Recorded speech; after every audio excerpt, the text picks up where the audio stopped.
In a coordinated effort between the St. Catharines South Police and members of the Jamaica Defense Force, a targeted operation was conducted in the Gregory Park area of Portmore on Wednesday.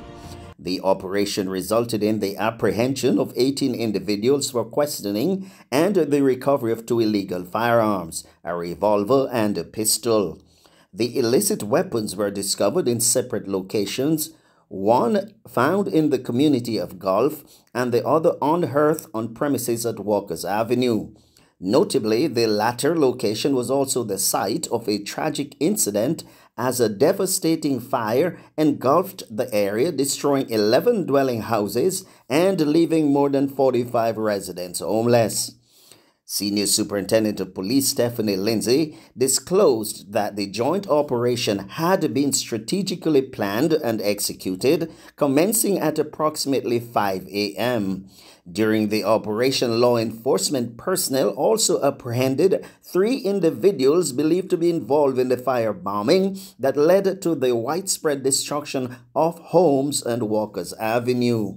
Stephanie Lindsay, Senior Superintendent of Police, Jamaica Constabulary Force. And I have with me the Acting Commanding Officer for the St.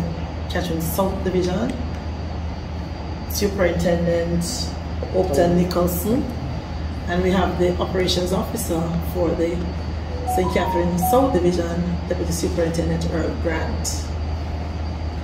And we're just using this opportunity to just share with you some of the results coming out of a joint police-military operation that started about 5 o'clock this morning, and it's really to treat with some of the issues that are happening in the Gregory Park community of the division.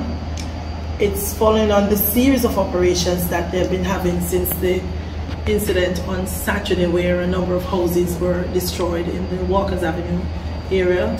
Since then, they have increased the police presence in the area. They have instituted round-the-clock curfew, carried out a number of operations which was necessary coming out of the investigation and the intelligence that they have on the ground as some of the persons who are responsible.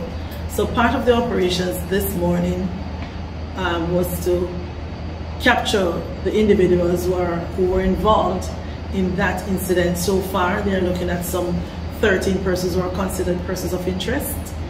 At the end of the operation, we can report that some 18 persons were taken in custody. Of the 18 persons, 2 were charged for illegal possession of firearm, as 2 illegal firearms were seized during the operations.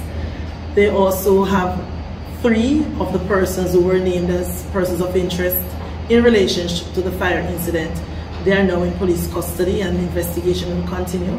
There are some others that they are now interviewing and carrying out some activities to determine who these individuals are. You know, we have some persons on the outside who are anxious, but it does take time, because in these instances it's not unusual for persons to give incorrect information as to identity, etc., as to who they are. So the investigators during the interview process will be ensuring that they are who they say they are and where they are from. So that's happening now. In speaking with the operations officer and the commanding officer, there will be other follow-up operations, because we don't have all the persons that we need to have in custody. Another part of the operations today was to reassure the citizens that the security forces are in charge of their security. They went to various communities and they carried out the operations. The feedback from the community, you could tell, even though they're not talking, some of them will express silently how pleased they are to see the security forces in their community. Others, you just see that sigh of relief. So we know that part of the objective of us being out there is to reassure the citizens, and I believe that they were reassured and will continue. We know we have different aspects of the division that's out there. We have persons from the Community Safety and Security Department. They are working with the other agencies of government and NGOs that are trying to work with the victims to see how best they can get them back on track and to get their lives back to normalcy. There's some concern about the children who were affected, and their support happening on the ground. So they are working with those entities, and of course the highly operational team comprising members of the Jamaica Defense Force, We had external support from Specialized Operations, the ESM, as well as some other persons who are on the ground trying to support the work of the St. Catharines South Police.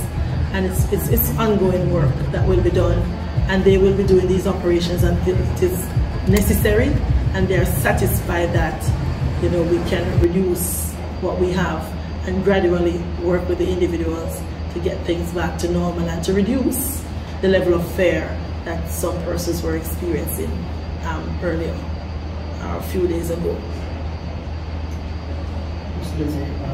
Can you say specifically where these weapons were recovered and what type of weapons they are? So one of the weapons, it's a .38 revolver that was found in an area that's commonly known as Gulf.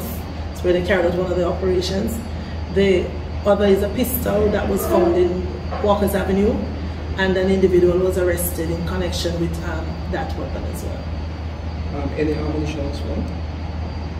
Yes. Yes, they did find seven. They found 7 rounds of ammunition. The criminals will do whatever they think is necessary to create that level of fear and chaos among the society. We are dealing with organized criminal network, and we know that within that organized criminal network there are a number of different caliber of weapons, to include high-powered weapons. So as they assess and they feel that if that was the weapon of choice that will create the level of fear and mayhem, then there's no doubt that they will seek out. So it's difficult to say just yet where they came from, and that is why the investigation is so intense. And they are carrying out these operational activities, because the more they can apprehend these persons, the more they find the persons who are responsible, then they're better able to say more about the weapons and the persons who are using them. Now that we see them using it, when we plan our operational strategies and our sensitization to the community, it's part of what we have to look at and to engage our citizens about. My colleague went back to last year, but just 2 weeks ago there was a similar firebomb in the Mexico area where 15 persons, including children, are now homeless also. What I've been on the ground in Walker's Avenue, the people are saying is that the same method, similar method that the gangs use in terms of how they firebomb the houses and so on, and firing shots in the air to have them pinned down and fire. Against that background, can you say whether the police has been able to determine any link between both fires since they are happening such close proximity? All right, so based on my brief with the police, and I spoke with the investigators and the lead crime officer for the division, and what they're looking at as part of the conflict that's going on, because it's not just, it didn't start just with the fire. It's a conflict over time, and it's gang related. What they are picking up, that persons are fighting for control of particular spaces to exert their criminal activities. So the more they can divide the communities and the more they can take control and influence those they can influence, then they believe that gives them more autonomy over the community. And that was Cover Story. Tune in again next time for another edition of Cover Story. In the meantime, like, subscribe, share, and comment.